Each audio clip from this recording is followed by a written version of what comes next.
Are we settling when we say, I don't need God because I'm happy? Are we settling for something less than the best that we can actually have?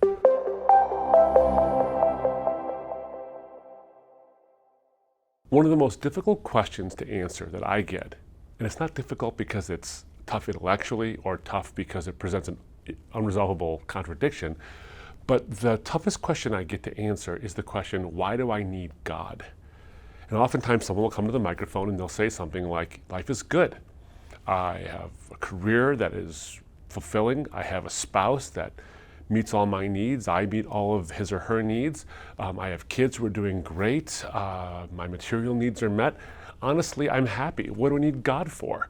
And the reason I said this is difficult is not because it presents a contradiction or a particular intellectual challenge, but because it presents a challenge to get that person, to get someone to be motivated to see their need for God extends beyond their circumstances. Now, in a world where autonomy and self-actualization and happiness seem to be the means by which we measure a worldview, the question of God's relevance to our lives becomes even more difficult to answer. Again, not because God is increasingly irrelevant, but because the culture increasingly sees him as less relevant in a world with so many options, including our own autonomy and our own self-sufficiency. Now, a whole lot could be said about this, but I just want to explore a few facets of this question. Now, as I do, I want to unpack some assumptions. The first assumption is that when we say we don't really need God because things are going really well, it assumes that true happiness and actualization of our own lives or our own desires hasn't come from the very God you claim you don't need. Like, it'd be akin to me saying something like, I'm as strong as an ox, what do I need air for? Yet your muscles might be strong and you might have lots of densely packed muscle fibers in each muscle, but if you stop breathing, all the muscles in the world won't help you. In other words, what I'm saying is that there's an assumption that all the things you've gotten in your life didn't happen because of a spiritual aspect of your life and because God has not blessed you. You're assuming that, and I think that's a dangerous assumption. The second assumption is that the purpose of life is to be happy and self-actualized. And the question is that really what life is about? Do we just need God to be happy, or do we need God for something more than that? Are we settling when we say, I don't need God because I'm happy? Are we settling for something less than the best that we can actually have? So let's unpack these assumptions. And the first one, again, is we're assuming that the happiness that we have, where we say we don't need God, that happiness has come from something other than God or even from ourselves. Now, the Bible says that God causes his rain to fall on the just and the unjust alike. Now, that doesn't mean bad things. We often think of rain as a bad thing, but actually in the Bible, in this context, rain is a blessing. So God causes his rain, his blessing, to fall on the just and the unjust alike. In other words, it's called common grace. God gives blessings to everyone, not just people who believe in him. So the very blessing that you're getting, that you claim you don't need God because of, might be happening because God has chosen to give you a measure of common grace, whether it's material provision or relational provision or whatever it is. And when you say you don't need God for those kinds of things, we're making a dangerous assumption. And we're making that assumption that he doesn't exist as the source of the very blessings we're using to justify our independence from him. But what if he does exist? What if he is the one who has provided you with the air in your lungs you use every single day to work hard for what you have? What if he is the one who's put just the right person in your life, who's given you some level of emotional and romantic or otherwise relational fulfillment? What if he's done all of that so that you'll see his handiwork in your life, so that you can trust him to save you in the next life? Is he just some unknown benefactor that you can just say, well, I guess I'm lucky and he gave me some kind of a blessing and so what? Or is there more to it than that? I think of something like this. If my education, which I worked hard at, both my undergraduate and my law degree, I worked hard in both of those programs. But the very fact is that regardless of who paid for my education, I got there because of the sacrifices and the love of not only my parents, but my surrounding family and my surrounding friends.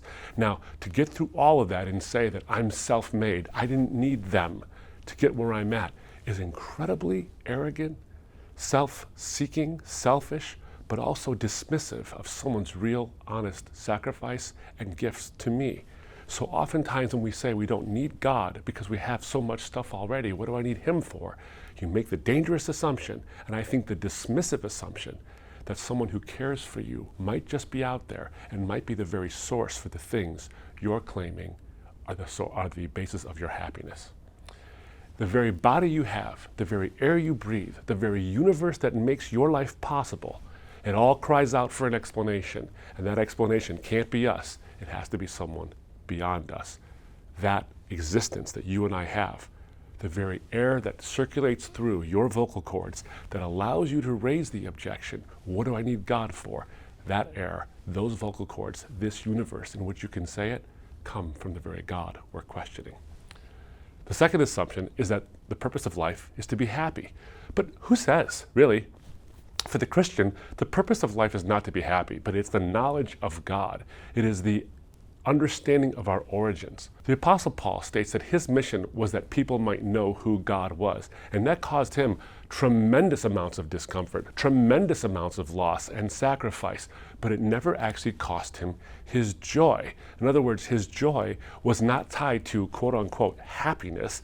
It was tied to getting to know who God was, and he wanted to show everyone that all the losses in the world, all the material and relational losses, were incomparably small compared to the joy of knowing who Christ was.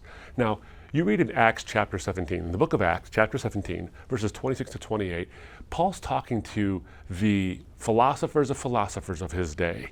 And he's talking about the origin of God and why he put us in the place he put us, and how we're actually not just seeking our own happiness, but we're seeking something greater than our earthly happiness. Paul says, and he made from one man every nation of mankind to live on the face of the earth, having determined allotted periods and boundaries of their dwelling places, that they should seek God and perhaps feel their way toward and find him. Yet he is actually not far from each one of us. For, as Paul concludes, in him we live and move and have our being. As even some of your own poets, he says to the Greeks, he said, for we are indeed his offspring. In other words, the purpose of this life is not happiness in terms of situational satisfactions, but satisfaction that actually leads to something greater than happiness, and that thing is joy. In other words, satisfaction isn't about settling for what you have. Oh, I'm satisfied. That's not what this is about. True biblical satisfaction, true spiritual satisfaction is about fulfillment of our purpose, which is communion and relationship. Think of the things that make someone happy, quote unquote happy. Career, health, wealth, material things, even experiences like parties and jet setting or travel. But if experiencing these things outside any real communion with others happens, they seem to lose their luster. In other words, you can have all this stuff, but if there's no one to share it with, then it becomes fleeting. That happiness is just episodic, it's circumstantial, it's fleeting, and it's vaporous.